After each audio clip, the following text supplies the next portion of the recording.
कर्मयोग अध्याय 4, हम सब हैं ईश्वर के साथ।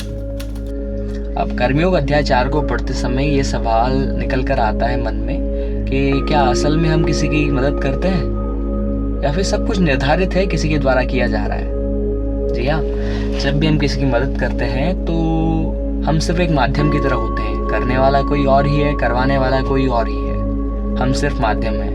व्यक्तियों को देखा गया है कि जब भी वो किसी की मदद करते हैं तो वह अहंकार में चूर हो जाते हैं। वो अपने आप को बड़ा समझने की कोशिश करते हैं या फिर समझ भी लेते हैं कि हमारे द्वारा इनकी मदद की जा रही तो हम इनसे सुपीरियर हैं।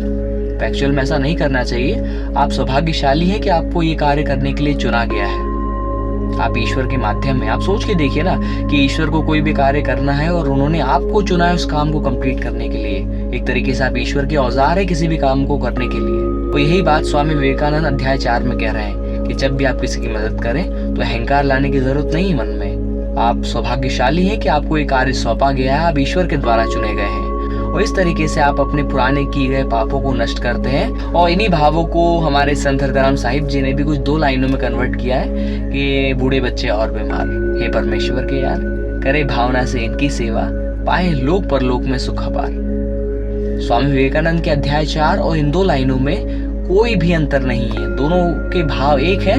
दोनों यही कहना चाह रहे हैं कि बिना किसी अहंकार के बूढ़े बच्चे और बीमार जिनको जरूरत है हमारी, उनकी सहायता करें बिना किसी अहंकार के। और ईश्वर का साधन समझे अपने आप को कि ईश्वर के द्वारा हमको एक निर्धारित कार्य सौंपा गया है जिसे हमें पूर्ण करना है बिना किसी अहंकार के। और हम सौभाग्यशाली है कि ईश्वर ने हमें चुना है इस कार्य को पूर्ण करने के लिए।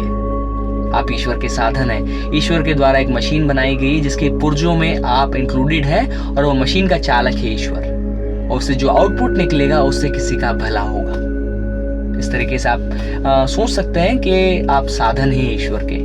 यही समझाया गया है स्वामी विवेकानंद के कर्मयोग के अध्याय 4 में। और वीडियो अच्छी लगी हो तो लाइक फॉलो जरूर करें। और नेक्स्ट वीडियो आएगी अध्याय 5 के बारे में नेक्स्ट दिन शाम 6 बजे। सीताराम।